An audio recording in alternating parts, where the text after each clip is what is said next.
What's going on, yo? Today is July 7th, 2026. Currently 4 weeks into our Rec to Pro series. Our goal is to grow from a bankroll of $5,000 to $30,000 within the next 2 years. Currently we're at $6,231, so we're in a profit of $1,200 something dollars. And we're back in LA after our weekend in Vegas. Play at the Lucky Lady Casino, the 1-2 game.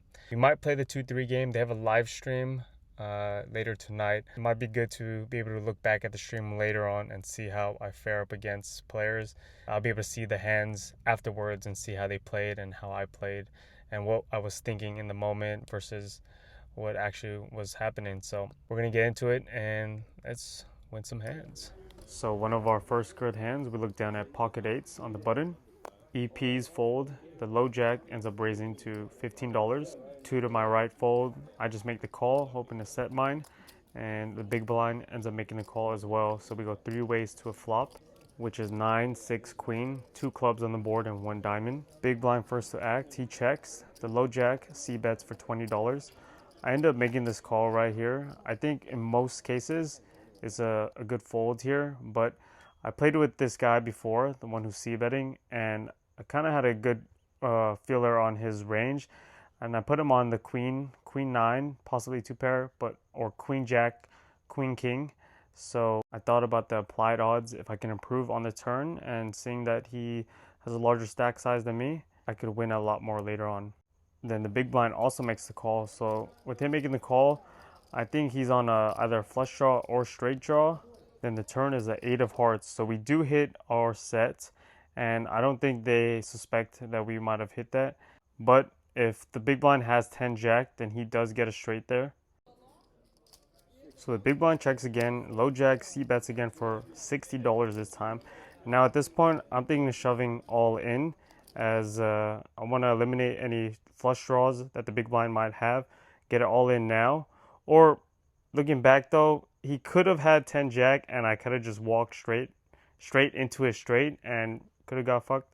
But luckily when we shoved all in, he tanked, so he didn't have the straight. If he had the straight, he would have snap called, I believe that. So he was tanking for quite a while, so he had to have either the flush draw or he had a higher straight, maybe potential draw, or he just had maybe a 2 pair also. But he ends up making the fold, and the low jack also tanks as well, so he doesn't have the straight either. Like I suspected, I think the best he has is 2 pair on the board right here. So he tanks for a while and thinks and starts trying to ask me questions like, oh, you hit the straight.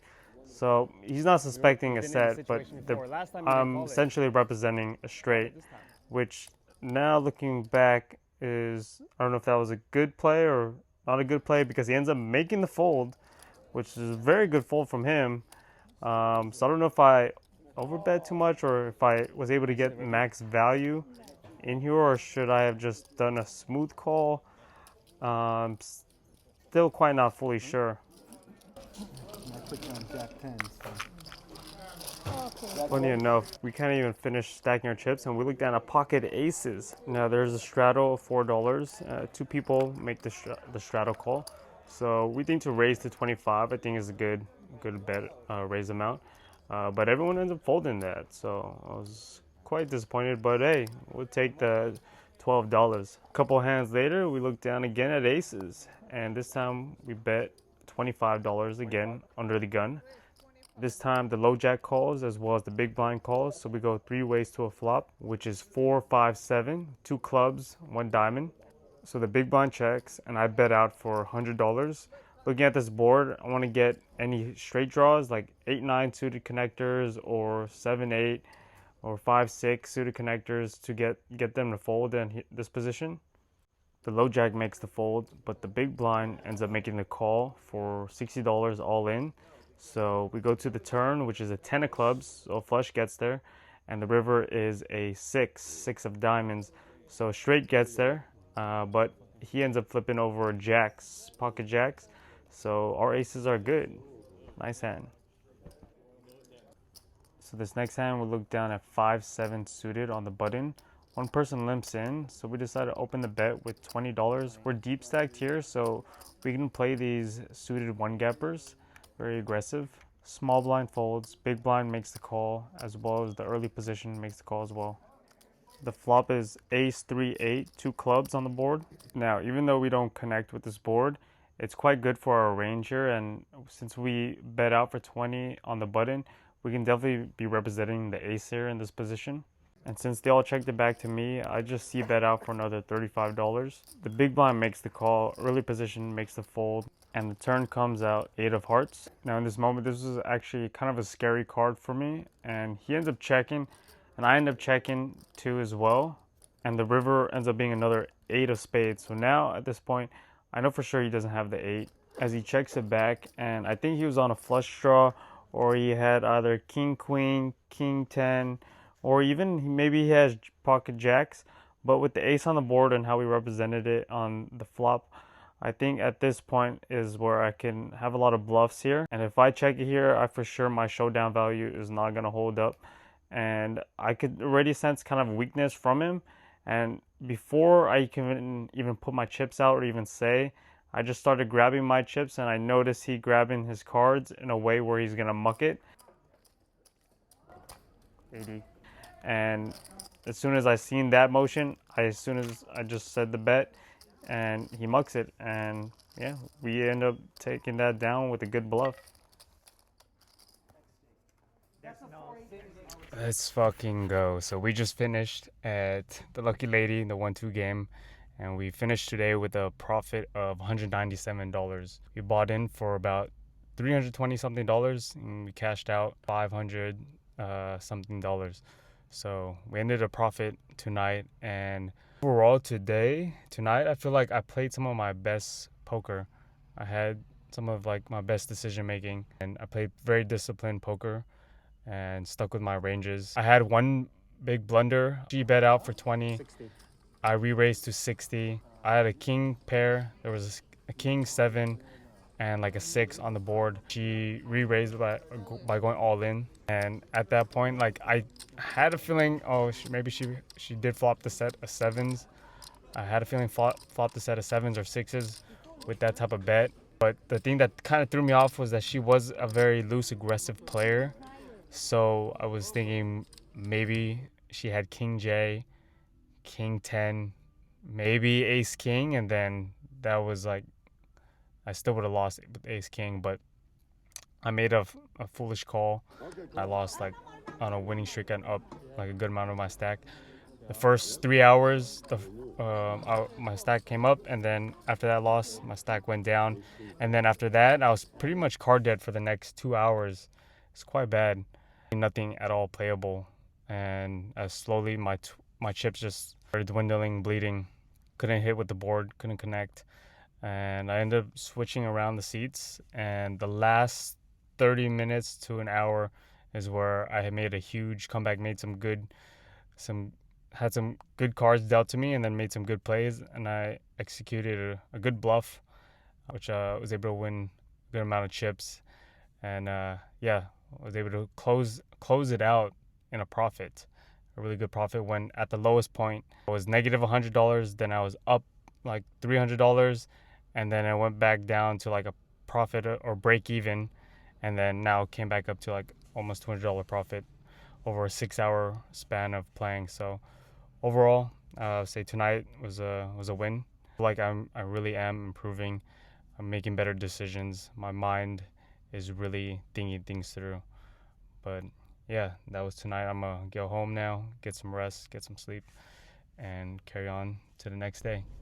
Hello, welcome back. All right, we're back at the Lucky Lady. We're gonna play the 1-2 game. It's the next day, July 8th. So we're gonna get in, play some games, hopefully continue our winning streak that we have going right now.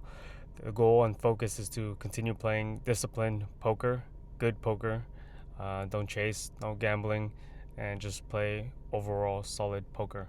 All right, let's get into it. So as we just sit down, one of our first hands, we look down at ace jack hearts, and we're under the gun, so we decided to open the bet with $25. 25. And the player to our left snap calls us, and the cutoff calls as well, so we go 3 ways to a flop. So the flop runs out ace of spade, king of hearts, queen of hearts, So we flopped a nut flush draw, also the royal flush draw. So we decided to C bet out for $60. I think is a good bet. And the player to our left snap calls us again. Now at this point, I'm putting him on. He probably has ace king, ace queen, and I played with him before, and he's pretty much a nit. He's only ever playing with premium hands. He might even have a trip set of aces, kings, or the queens. So he might be ahead right now, but I do have some outs. The cutoff ends up folding. So we go heads up into the turn, which is a absolute brick, 7 of clubs. And I end up shoving all in. And once again, he snap calls me again. And so we see the river, which is another brick, a 6 of clubs. God almighty.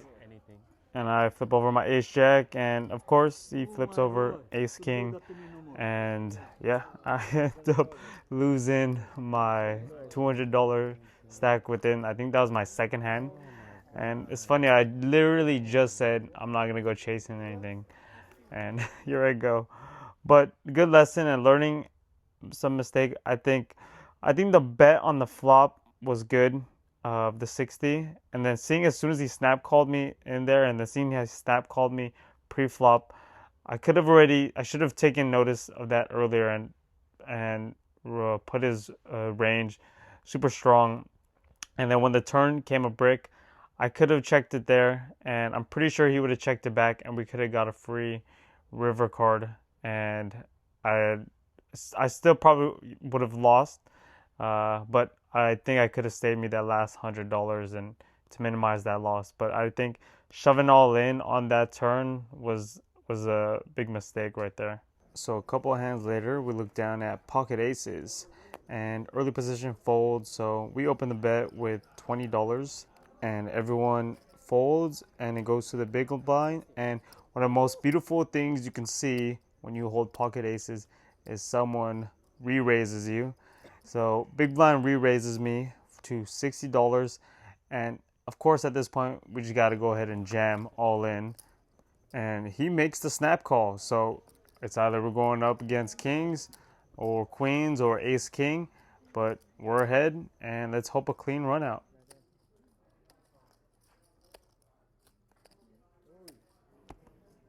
And he flips over ace king and we take that down. Very nice hand. After we had just lost about 300 something dollars, so now we're almost close to break even at this point after this win. All right, this next hand's an interesting one. We look down at pocket sixes in middle position and early position raises to $4. I decided to just call it here, hoping someone else would possibly re-raise, but everyone else just calls it. So we go 4-2 a flop, which is 6-4-7 rainbow. So we hit a set and it checks to me.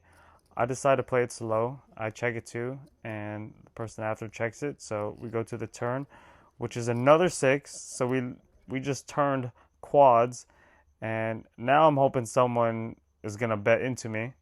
But 2 people check it to me, so I bet out for 10 to kind of gauge the strength of everyone else's hands. But both the middle positions, they end up folding, and early position makes the call. So the fact that she only called, I think she's got a pair. I don't think she's got a straight. I think in this position, if they had a straight and with a flush draw on the board, they would have re-raised me. So I'm trying to just think of how much I can bet for value here on the river with a 5 of spades. So it completes a backdoor flush and she checks it to me.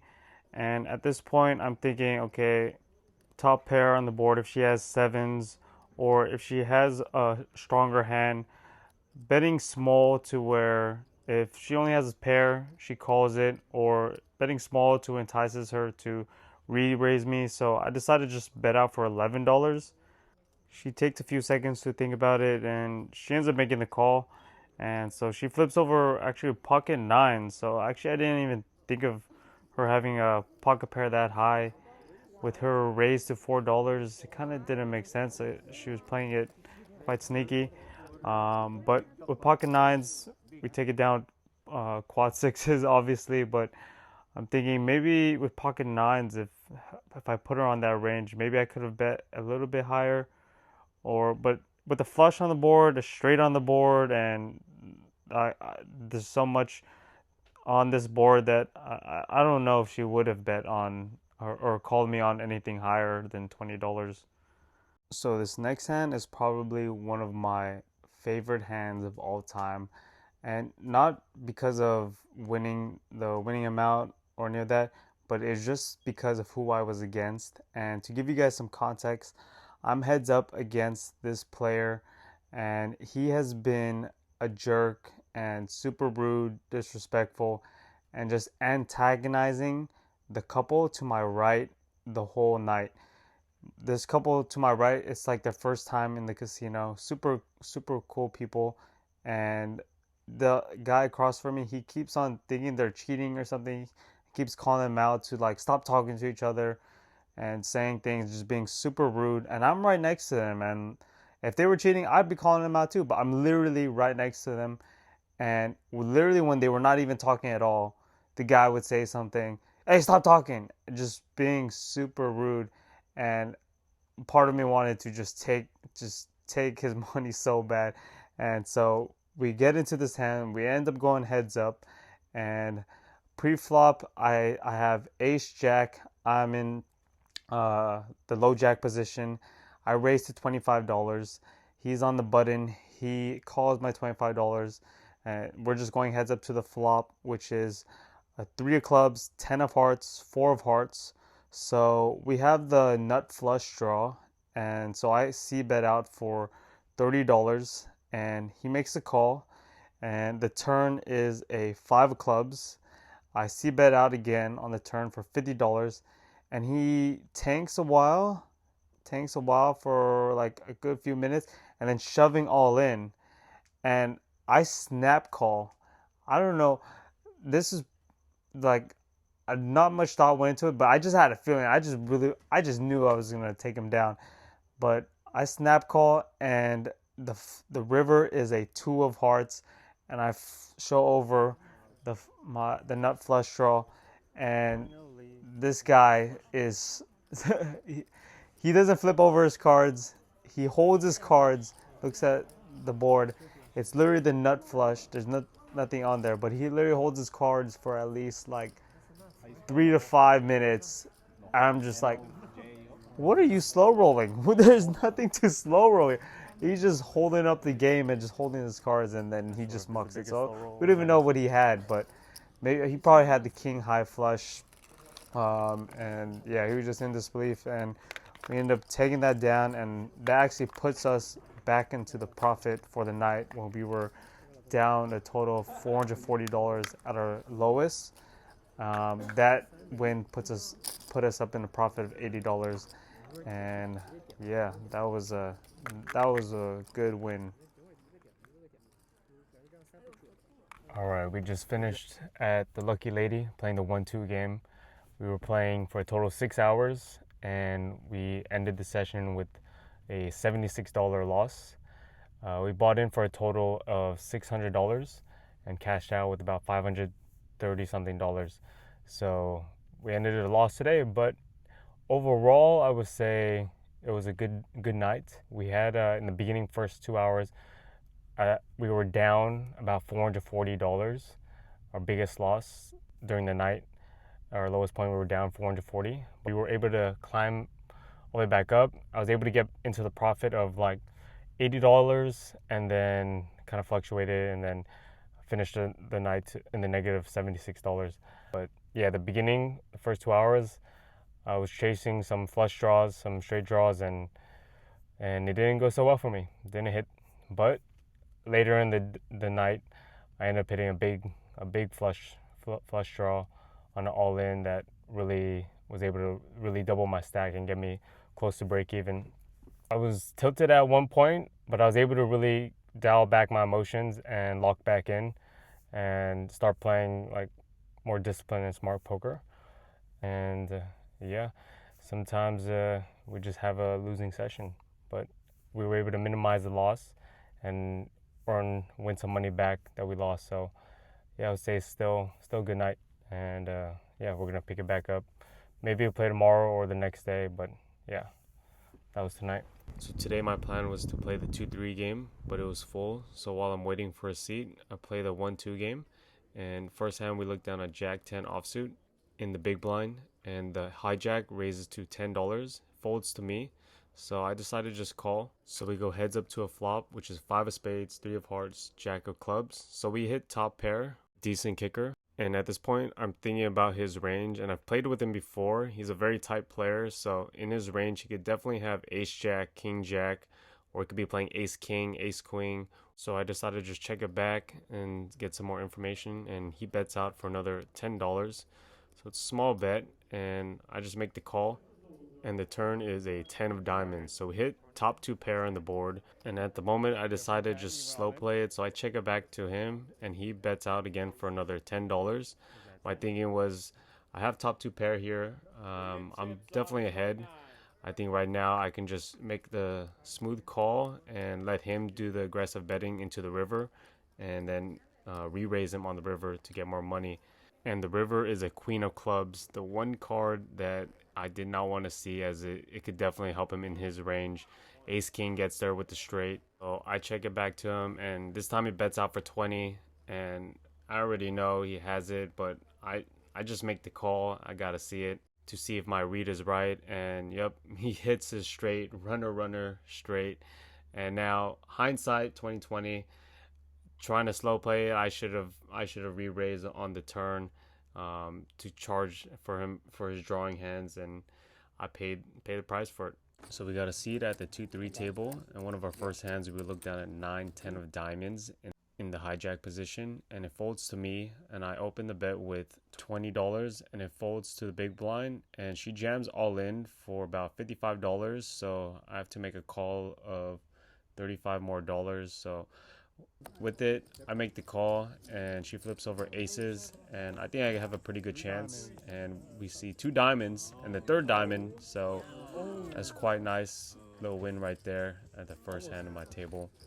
A couple hands later, we look down at ace 2 suited on the button. So everyone else folds except the cutoff limps in. So I open the bet of $20. Blind folds, big blind calls, and the cutoff calls as well. So we go 3 ways to a flop, which is ace 4-5 rainbow. We flop top pair with gut shot straight draw, and it checks over to me, so I decide to c bet out for $30, and the big blind calls and the cutoff folds. So the turn is a 10 of diamond. Big blind checks it to me, and I see bet out again for $50, and he makes the call again.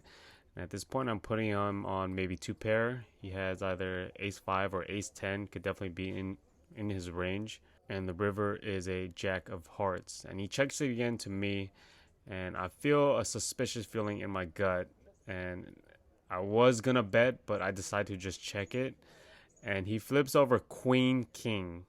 So he hit runner straight, and I did not even put him on a straight. But looking back at this footage right now, I'm like thinking, how the fuck did he make those calls with queen king on the call on the flop? Unless he was a very smart player and he read my hand of my ace being a weak ace, and was going to potentially try to bluff on the river, and he ends up making his straight, which is unlucky for me, great lucky for him.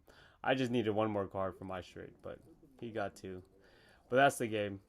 A couple hands later, we look down at aces, and 2 people limp in, and so I decided to raise to $20, and they both call.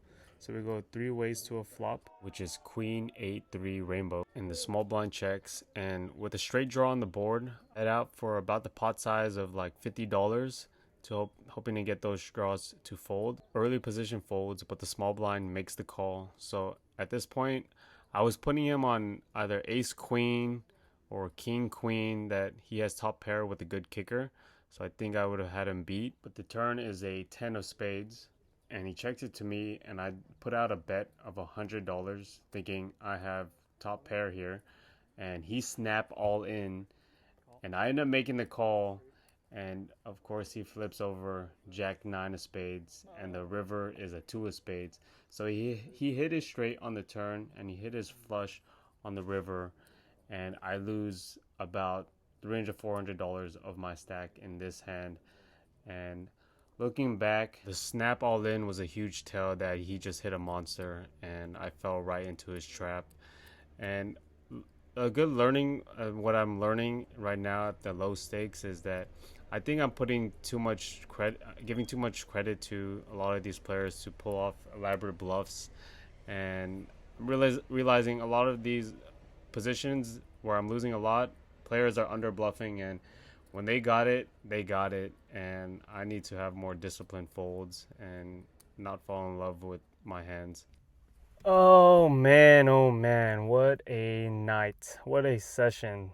So today we ended in a loss of $641. We were playing at the Lucky Lady, and we were playing 1-2 for about an hour and 40 minutes. I was waiting to play the 2-3 game that they had going on, and we lost about $130 in that span of time. And then we finally got a seat at the 2-3 table, and in the 3 hours and 45 minutes we were there, I lost $511. Lost today, and man, I made a huge blunder at this last hand that knocked out my stack of like $240 I had, and I was just rebuilding back up and doing good. But I made a huge blunder in the PLO bomb pot, and I misread my hand. I don't know.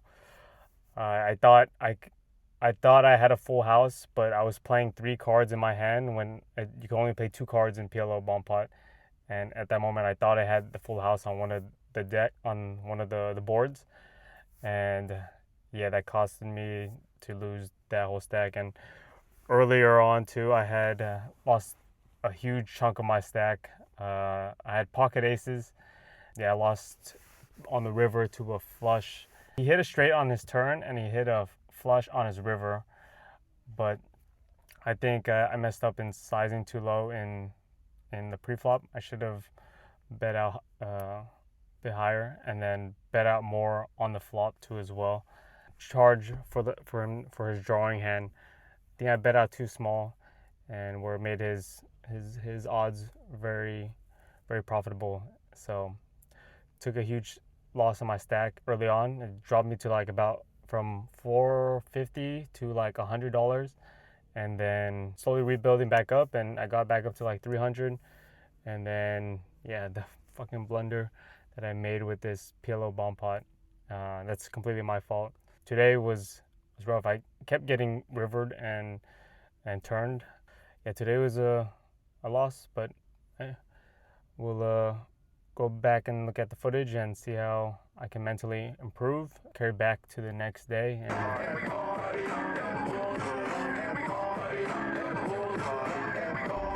Okay, we just finished at Hustler's Casino. We just ended with a loss of $79. We bought in for $300 and cashed out for $221.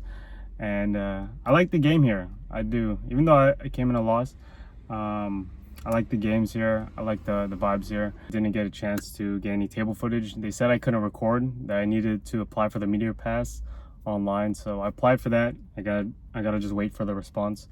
At one point, we were in a profit of $554. My stack was I think at $854 at one point. And yeah, I played for a total of 6 hours.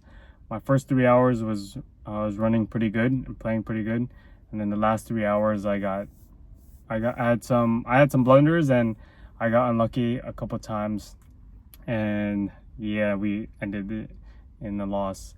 So yeah, feels bad, man, but it's okay. We're gonna finish it off like with this week. So that was a week. This is week 4. We were in the negative this week, but that's okay. It's part of the journey, part of the learning process, and in the grand scheme of things, it's not that big of a deal. We're in the beginning phase. It's gonna be a lot of ups and downs, a lot to learn. Excited and eager to get better and better at this game. Thank you guys for watching. Catch you guys on the next one.